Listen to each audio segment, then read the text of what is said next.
വ്യവസായ മന്ത്രിമാരുടെ യോഗം ഡൽഹിയിൽ ചേർന്നപ്പോൾ 2022 ഈസ് ഓഫ് ഡൂയിങ് ബിസിനസിന്റെ ഫലം അവിടെ വച്ച് മന്ത്രി പീയൂഷ് ഗോയൽ പ്രഖ്യാപിക്കുകയുണ്ടായി. സാധാരണ 1, 2, 3 എന്നാണ് പറയാറ്. ഇത്തവണ 4 കാറ്റഗറി ആയിട്ടാണ്. അതിൽ 95% മുകളിൽ മാർക്ക് കിട്ടിയിട്ടുള്ള അതിൽ പ്രധാന ഭാഗം സംരംഭകരുടെ എന്നുള്ള ഫീഡ്ബാക്കാണ്. അതാണ് ടോപ്പ് അച്ചീവേഴ്സ്. കേരളം ടോപ്പ് അച്ചീവേഴ്സിൽ ഇത്തവണ ഉൾപ്പെട്ടു എന്ന് മാത്രമല്ല, ഈസ് ഓഫ് ഡൂയിങ് ബിസിനസ് വ്യവസായ സൌഹൃദ അന്തരീക്ഷത്തിൽ ടോപ്പ് അച്ചീവേഴ്സിൽ കേരളം ഉൾപ്പെട്ടു എന്ന് മാത്രമല്ല, ടോപ്പ് അച്ചീവേഴ്സിൽ ടോപ്പ് അച്ചീവർ കേരളമാണ്. യഥാർത്ഥത്തിൽ 1ാമത്തെ റാങ്ക് എന്ന് പറയാവുന്ന ടോപ്പ് അച്ചീവേഴ്സിൽ ടോപ്പായിട്ട് വന്നിരിക്കുന്ന കേരളമാണ്. അപ്പോ ഈസ് ഓഫ് ഡൂയിങ് ബിസിനസിൽ നമ്മൾ 2021 28ാം റാങ്കിലായിരുന്നു. 20ലെ 28ാം റാങ്കായിരുന്നു. പിറ്റേ വർഷം 14ആയി. ഇപ്പോ ഫലത്തിൽ 1ാം റാങ്ക് എന്ന് തന്നെ പറയാം. ടോപ്പ് അച്ചീവേഴ്സ് കാറ്റഗറി 9ൽ ഏറ്റവും കൂടുതൽ ടോപ്പ് അച്ചീവറായിട്ടുള്ളവരാണ് 1ാം സ്ഥാനത്ത്. അങ്ങനെ കേരളത്തിലാണ് മന്ത്രി ആദ്യം തന്നെ പുരസ്കാരം സമർപ്പിച്ചത്. നമ്മൾ 9 എണ്ണത്തിൽ ടോപ്പ് അച്ചീവറാണ്. 2ാം സ്ഥാനത്ത് വന്നിരിക്കുന്ന Andhra Pradesh 5 എണ്ണത്തിലാണ് top achiever. Gujarat 3 എണ്ണത്തിലാണ് top achiever. ഇതാണ് 1, 2, 3. മന്ത്രിയുടെ ഇന്നത്തെ PIB റിലീസിൽ റാങ്കായിട്ടില്ലെങ്കിലും പറയുന്നത് ഈ state like Kerala, Andhra Pradesh and Gujarat were highlighted for their remarkable reforms in streamlining process and providing efficient services to business and citizen alike. അപ്പോൾ കേരളം 1ാമതായി വ്യവസായത്തിൽ വന്നു എന്നുള്ളത് വളരെ അഭിമാനകരമായ കാര്യമാണ്. നമ്മൾ 10നുള്ളിലേക്ക് ഈ വർഷം എത്തുമെന്നാണ് പ്രഖ്യാപിച്ചിരുന്നത്. കഴിഞ്ഞ വർഷം 28ൽ നിന്ന് 13 പടി കയറി നമ്മൾ 15ലേക്ക് എത്തി. ഇത്തവണ നമുക്ക് അഭിമാനകരമായി 1ാം സ്ഥാനം തന്നെ ടോപ്പ് പെർഫോമറിൽ ഏറ്റവും ബെസ്റ്റ് എന്ന നിലയിൽ നമ്മൾ തെരഞ്ഞെടുക്കപ്പെട്ടിരിക്കുകയാണ്. അതെല്ലാ വകുപ്പുകളും നടത്തിയിട്ടുള്ള പ്രവർത്തനങ്ങളുടെ കൂടി ഫലമാണ്. കാരണം വ്യവസായം നടത്തുന്നതിന് കേരളത്തിലെ എല്ലാ വകുപ്പുകളുടെയും അനുമതികൾ ആവശ്യമാണ്. അവിടെയെല്ലാം കൃത്യമായി തന്നെ മാറ്റങ്ങൾ വരുത്താൻ നമുക്ക് കഴിഞ്ഞു. ഡിജിറ്റലൈസേഷൻ പ്രക്രിയ ശക്തിപ്പെടുത്താൻ കഴിഞ്ഞു. വ്യവസായ വകുപ്പിലെ ടീം വളരെ നന്നായി തന്നെ പ്രവർത്തിച്ചു. ഇപ്പോ പ്രിൻസിപ്പൽ സെക്രട്ടറി ശ്രീ മുഹമ്മദ് അനീഷ്, നേരത്തെ പ്രിൻസിപ്പൽ സെക്രട്ടറി സുമൻ ബില്ല, അവരുടെ നേതൃത്വത്തിൽ ശ്രീ ഹരികിഷോർ, ഡയറക്ടർ ഓഫ് ഇൻഡസ്ട്രീസും ഇതിന്റെ പ്രത്യേക ചുമതല എന്ന നിലയിൽ മാനേജിംഗ് ഡയറക്ടർ KSIDC എന്നതിൽ അദ്ദേഹം പങ്കുവഹിച്ചു. ചീഫ് സെക്രട്ടറിമാരുടെ നേതൃത്വത്തിൽ വിശദമായ സെക്രട്ടറി തല യോഗങ്ങൾ പ്രിവ്യൂ ചെയ്തിരുന്നു. മുഖ്യമന്ത്രിയുടെ നേതൃത്വത്തിൽ പ്രത്യേകമായി വിലയിരുത്തലും നടത്തി. കഴിഞ്ഞ 3 വർഷം വ്യവസായ മേഖലയിൽ നമ്മളാകെ നടത്തിക്കൊണ്ടിരുന്ന മാറ്റങ്ങൾ നല്ല രീതിയിൽ സംരംഭങ്ങൾ കൊണ്ടുവരുന്നതിന് സഹായകരമായി ആദ്യമായിട്ടാണ് ബെസ്റ്റ് പ്രാക്ടീസ് എന്ന നിലയിൽ വ്യവസായ വകുപ്പിന് MSMEയിൽ കഴിഞ്ഞ വർഷം അവാർഡ് കിട്ടിയത് പ്രധാനമന്ത്രിയുടെ. സാധാരണ വിദ്യാഭ്യാസം, ആരോഗ്യത്തിലൊക്കെയാണ് കേരളം ഇന്ത്യയിൽ നമ്പർ 1 എന്ന് പറയുന്നത്. ഈസ് ഓഫ് ഡൂയിങ് ബിസിനസ്സിലും ഇപ്പൊ നമ്മൾ ഇന്ത്യയിൽ 1ാമത്തെ സംസ്ഥാനമായി മാറാൻ കഴിഞ്ഞു എന്നത് ഏറെ സന്തോഷകരമാണ്. അതിലൊരു കാര്യം ഫീഡ്ബാക്കിനെ കൂടി അടിസ്ഥാനപ്പെടുത്തിക്കൊണ്ടാണ്. അപ്പോൾ നേരത്തെ എല്ലാം ഫീഡ്ബാക്കിൽ നമ്മൾ വളരെ പുറകിലായിരുന്നു. ഇപ്പൊ സംരംഭക സമൂഹവും പൂർണ്ണമായിട്ടും മാറ്റങ്ങൾ മനസ്സിലാക്കുകയും അവർക്ക് അനുഭവേദ്യമാവുകയും ചെയ്തത് അവരുടെ ഫീഡ്ബാക്കിൽ പ്രതിഫലിച്ചിട്ടുണ്ട്. മാധ്യമങ്ങളും അടുത്ത കാലത്ത് കുറെ കൂടി പോസിറ്റീവായി വ്യവസായം സംബന്ധിച്ച വാർത്തകൾ പൊതുവെ നൽകാൻ തുടങ്ങിയിട്ടുണ്ട്. കേരളത്തെ സംബന്ധിച്ചൊരു ചരിത്ര നേട്ടമാണ്. കേരളത്തിന്റെ ചരിത്രത്തിൽ ആദ്യമായി വ്യവസായത്തിന്റെ കാര്യത്തിൽ നമ്മുടെ സംസ്ഥാനം 1ാം സ്ഥാനത്തെത്തിയിരിക്കുന്നു. നമ്മളൊരു വളരെ പരിമിതികളുള്ള സംസ്ഥാനമാണ്. ഇന്ത്യയുടെ ഒരു ചെറിയ ഭാഗമാണ്. 1.2% മാത്രം ഭൂവിസ്തൃതിയുള്ള, വളരെ ചെറിയ ജനസംഖ്യയുള്ള, എന്നാൽ ജനസാന്ദ്രത കൂടുതലുള്ള, ഉള്ള സ്ഥലം തന്നെ പാരിസ്ഥിതികമായി ഒത്തിരിയേറെ വെല്ലുവിളികൾ നേരിടുന്ന സ്ഥലം, ലാൻഡ് വാല്യൂ കൂടുതലാണ്. ഈ പരിമിതികളൊക്കെ ഉള്ളപ്പോഴും നമ്മൾ ആകെ നടത്തിയ പ്രവർത്തനങ്ങളുടെ ഭാഗമായി വലിയ കുതിച്ചുചാട്ടം വ്യവസായ രംഗത്ത് ഉണ്ടാക്കാൻ കഴിഞ്ഞിരിക്കും. ഇനി ഇത് നന്നായി ലോകത്തിന്റെ മുൻപിൽ അവതരിപ്പിച്ച് കൂടുതൽ ഇൻവെസ്റ്റ്മെന്റ് കൊണ്ടുവരണം. അതിലായിരിക്കും നമ്മൾ കേന്ദ്രീകരിക്കുന്നത്. ഫെബ്രുവരി 21, 22 ഇൻവെസ്റ്റേഴ്സ് മീറ്റ് കൊച്ചിയിൽ നടക്കുന്നുണ്ട്, ഗ്ലോബലായിട്ടുള്ളത്. അതിന് മുന്നോടിയായിട്ടുള്ള റൌണ്ട് ടേബിളുകൾ ഇപ്പോ 3 കഴിഞ്ഞു. ഒരു കോൺക്ലേവ് കഴിഞ്ഞു, ജെൻ AI കോൺക്ലേവ് കഴിഞ്ഞു, റോബോട്ടിക്സ് റൌണ്ട് ടേബിൾ കഴിഞ്ഞു, ഫുഡ് പ്രോസസിംഗ് ടെക്നോളജി കഴിഞ്ഞു, മാരിടൈം ആൻഡ് ലോജിസ്റ്റിക്കൽ കഴിഞ്ഞു. അതോടൊപ്പം road show, Chennai road show കഴിഞ്ഞു. ഇനി 19 തീയതി ബാംഗ്ലൂർ റോഡ് ഷോയാണ്. അത് കഴിഞ്ഞാൽ ഡൽഹിയിൽ ഒന്ന് ഉദ്ദേശിക്കുന്നുണ്ട്, മുംബൈ ഉണ്ട്, പിന്നെ വിദേശത്തും ഖത്തർ, ദുബായ് ഇങ്ങനെയുള്ള റോഡ് ഷോകൾ. അതോടൊപ്പം തന്നെ ഇന്നലെ ക്യാബിനറ്റ് ലോജിസ്റ്റിക് പോളിസിക്ക് അംഗീകാരം നൽകി. ഇനി എക്സ്പോർട്ട് പോളിസി, അതോടൊപ്പം ESG എൻവയോൺമെന്റൽ സോഷ്യൽ ഗവേണൻസ് പോളിസി, പിന്നീട് AI പോളിസി, ഗ്രഫീൻ പോളിസി, ഇങ്ങനെയുള്ള പോളിസികൾ കൂടി, hi-tech manufacturing, GCC global capability centre, ഇത്രയും പോളിസികൾ കൂടി വരാനുണ്ട്. അപ്പോ വലിയ തോതിൽ നിക്ഷേപം ആകർഷിച്ച് കേരളത്തിൽ കൂടുതൽ തൊഴിലവസരം സൃഷ്ടിക്കാൻ ദേശീയ തലത്തിലുള്ള ഈ അംഗീകാരം സഹായകരമായിരിക്കും.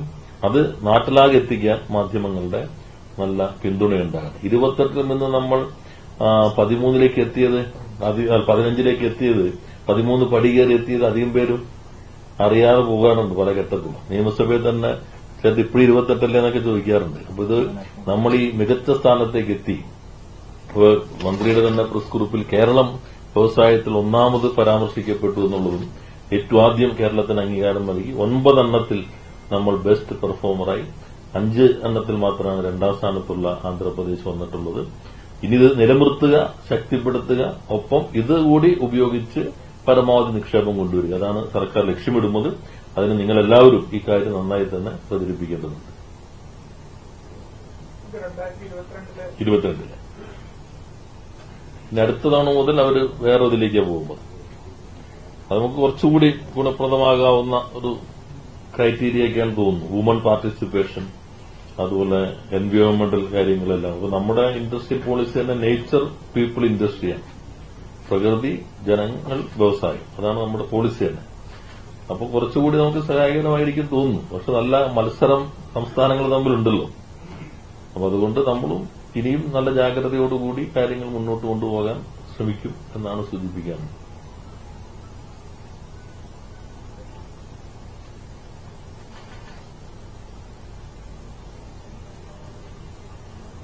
നമ്മുടെ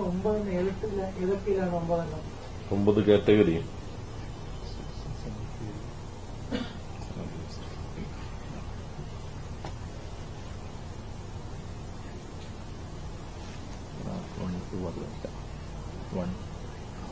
ഒന്ന് obtaining utility permits business, 2 paying taxes, പിന്നെ ഓൺലൈൻ സിംഗിൾ വിൻഡോ സിസ്റ്റം, നമ്മുടെ സർട്ടിഫിക്കറ്റ്സ് ഓൺലൈനായിട്ട് നൽകുന്നത്, സർട്ടിഫിക്കറ്റ്സ് ഡിപ്പാർട്ട്മെന്റ് ഓഫ് റവന്യൂന്റെ, obtaining utility permits, public distribution system, department of food and civil supplies, അതിനകത്ത് ട്രാൻസ്പോർട്ട് സിസ്റ്റം, എംപ്ലോയ്മെന്റ് എക്സ്ചേഞ്ച് വഴി ഓൺലൈൻ സംവിധാനം.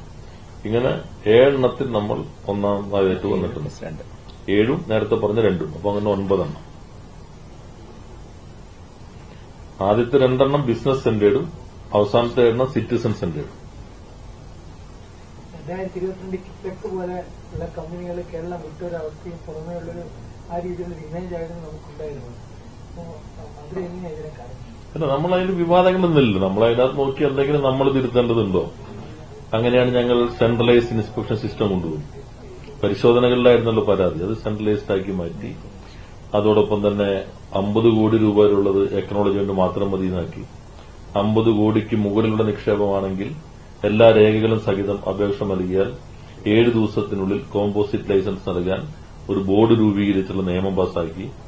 വ്യവസായം ആരംഭിക്കുന്നതിനോ നടത്തിക്കൊണ്ടുപോകുന്നതുമായി ബന്ധപ്പെട്ട് ഏത് വകുപ്പിനെ സംബന്ധിച്ചുള്ള പരാതിയാണെങ്കിലും ആ പരാതി തീർപ്പ് കൽപ്പിക്കാൻ നിയമസഭ പാസാക്കിയ നിയമത്തിന്റെ അടിസ്ഥാനത്തിൽ ഒരു സ്റ്റാറ്റ്യൂട്ടറി ഗ്രീവൻസ് അഡ്രസ് മെക്കാനിസം കൊണ്ടുവന്നു. ആ മെക്കാനിസം എടുക്കുന്ന തീരുമാനം 30 ദിവസം കൊണ്ട് തീരുമാനം എടുത്തിരിക്കണം. അതെല്ലാ വകുപ്പുകൾക്കും ബൈൻഡിംഗ് ആണ്. ഏത് ഉദ്യോഗസ്ഥനാണെങ്കിലും 15 ദിവസത്തിനുള്ളിൽ നടപ്പിലാക്കണം.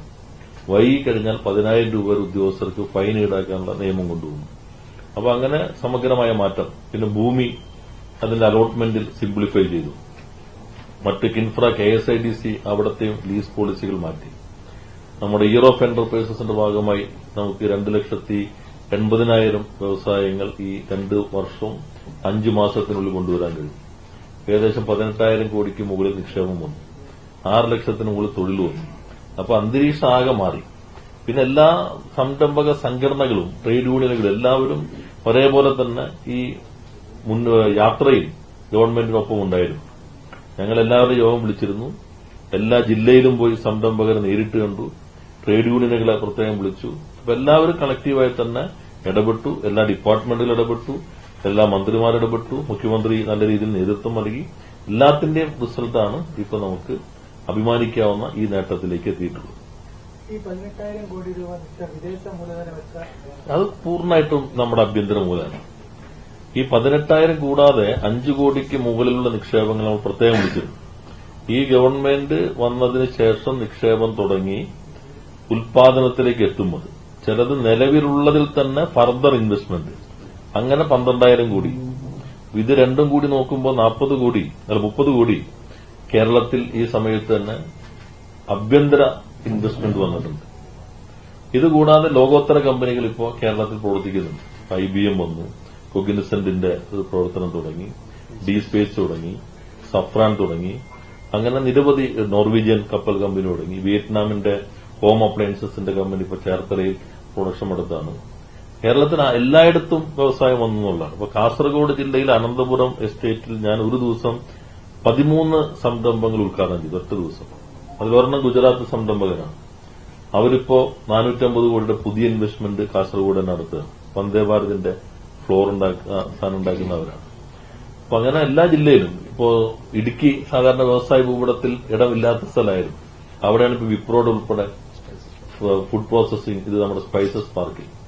വയനാട് അതുപോലെ വ്യവസായ ഭൂപടത്തിൽ വരാത്തത്. അപ്പോൾ കാർബൺ ന്യൂട്രൽ പാർക്ക് വരുന്ന കൂടാതെ എക്സ്പോർട്ട് മാത്രം ചെയ്യുന്ന ഫുഡ് പ്രോസസിംഗ് ഇൻഡസ്ട്രീസ് ഉൾപ്പെടെ വയനാട്ടിൽ വന്നിരിക്കുകയാണ്.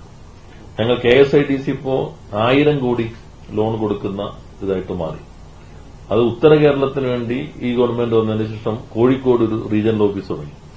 അവിടെ നിന്ന് മാത്രം 300 കോടി നമുക്ക് ലോൺ കൊടുക്കാൻ കഴിയും. അപ്പൊ അത്തരം സംരംഭങ്ങൾ പുതുതായി അവിടെ വന്നു കഴിഞ്ഞിട്ടുണ്ട്.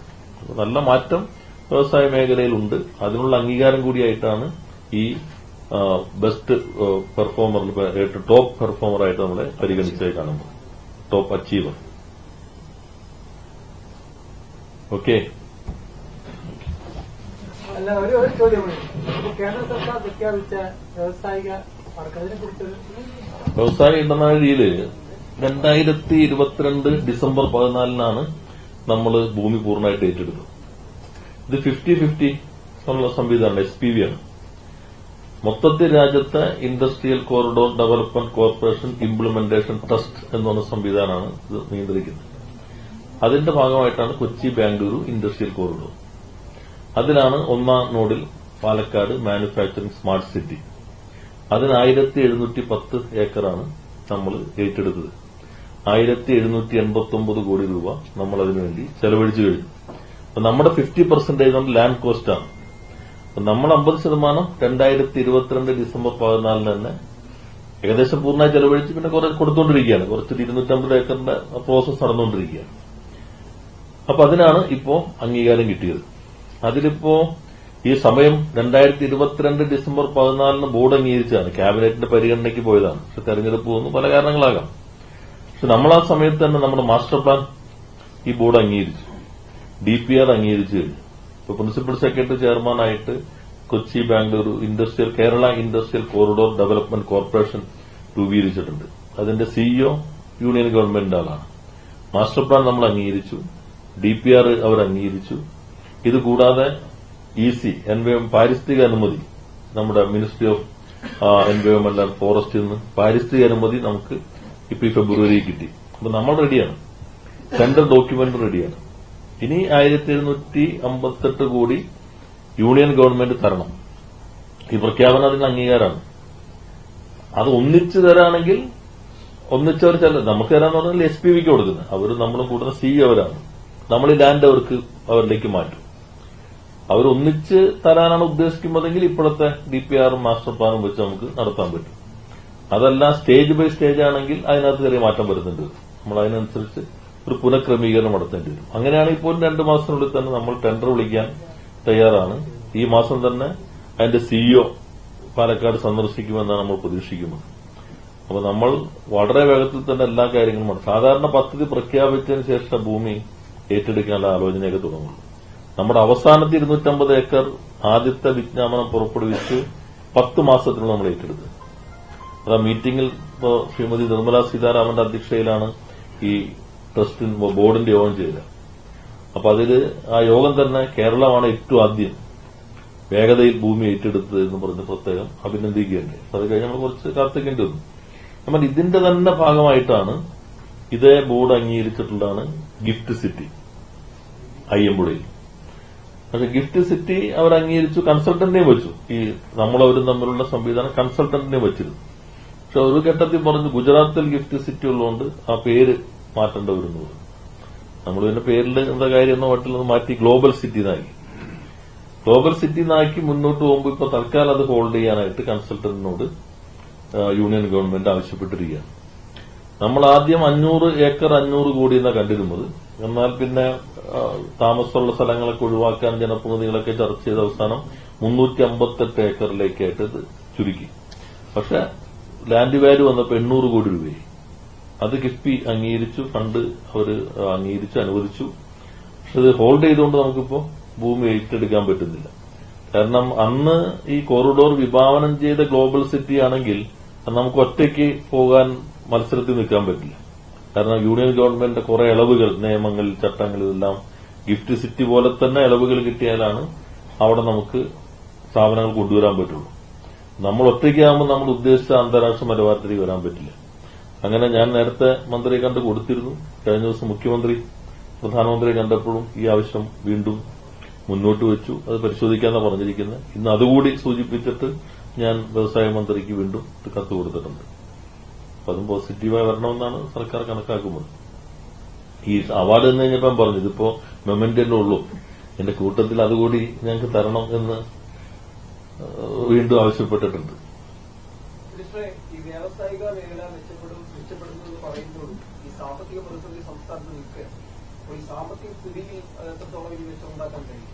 വ്യവസായ മേഖല മെച്ചപ്പെടുമെന്ന് പറയുമ്പോഴല്ല, ഇറ്റ്സ് എ ഫാക്ട്. അപ്പൊ അതൊരു യാഥാർത്ഥ്യം. വ്യവസായ മേഖല മെച്ചപ്പെട്ടപ്പോഴും ഈ പ്രശ്നം ഉണ്ടെന്നുള്ളത് ശരി. അതില് ഈ നമ്മുടെ ആഭ്യന്തര വരുമാനം കൂടിയിരിക്കുന്നു. വ്യവസായം മുന്നോട്ട് വരുമ്പോൾ ടാക്സ് കൂടണം. ഇപ്പൊ കേരളത്തിന്റെ ആഭ്യന്തര വരുമാനത്തിന്റെ വളർച്ച കഴിഞ്ഞ് നോക്കുമ്പോൾ 48% ആണ്. നമ്മുടെ റിസർവ് ബാങ്ക് പ്രസിദ്ധീകരിച്ചിട്ടുള്ള സ്റ്റേറ്റ് ഓഫ് ഫിനാൻസ് റിപ്പോർട്ടുണ്ട്. ആ റിപ്പോർട്ടിൽ നോക്കിക്കഴിയുമ്പോൾ കേരളത്തിന്റെ ആഭ്യന്തര വരുമാനം നന്നായി വർദ്ധിച്ചിരിക്കുന്നു. പക്ഷേ കേരളത്തിന്റെ ആഭ്യന്തര വരുമാനവും കേന്ദ്ര വിഹിതവും തമ്മിലുള്ള അനുപാതത്തിൽ മാറ്റം വന്നിരിക്കുന്നു. ആ അനുപാതം കേന്ദ്ര വിഹിതം വല്ലാതെ കുറയുന്നതാണ് കേരളത്തിലെ ധനഞെരുക്കത്തിന്റെ ഒരു പ്രധാനപ്പെട്ട കാരണം. അതുകൊണ്ടാണ് നമുക്ക് അർഹമായ വിഹിതം കിട്ടണം എന്നാവശ്യപ്പെടുന്നത്. സംസ്ഥാനത്ത് നല്ല രീതിയിൽ തന്നെ നമുക്ക് മുന്നേറ്റം ഉണ്ടാക്കാൻ കഴിഞ്ഞിട്ടുണ്ട്. എനിക്ക് തോന്നുന്നു ഇനിയും നമ്മുടെ ആഭ്യന്തര വരുമാനത്തിൽ നല്ല ഒരു കുതിച്ചുചാട്ടം ഉണ്ടാക്കാൻ സഹായകരമായിരിക്കും ഇപ്പോഴത്തെ ഈ മാറ്റങ്ങളുമെന്നാണ് പ്രതീക്ഷിക്കുന്നത്. ഇന്ന് ഇത് മതിയില്ലേ? ഇന്ന് ഏറ്റവും നല്ലൊരു ദിവസമല്ല നമുക്ക്. കേരളത്തെ സംബന്ധിച്ച് വ്യവസായത്തിൽ 1ാം സ്ഥാനത്തേക്ക് നമുക്ക് എത്താൻ പറ്റുന്നത് അങ്ങനെ ആരും പ്രതീക്ഷിക്കാതിരുന്നല്ലേ. ഇന്ന് അതിൽ നമുക്ക് എല്ലാവർക്കും ഇതൊക്കെ അങ്ങ് മറികടന്നല്ലേ ഇത് വരണത്.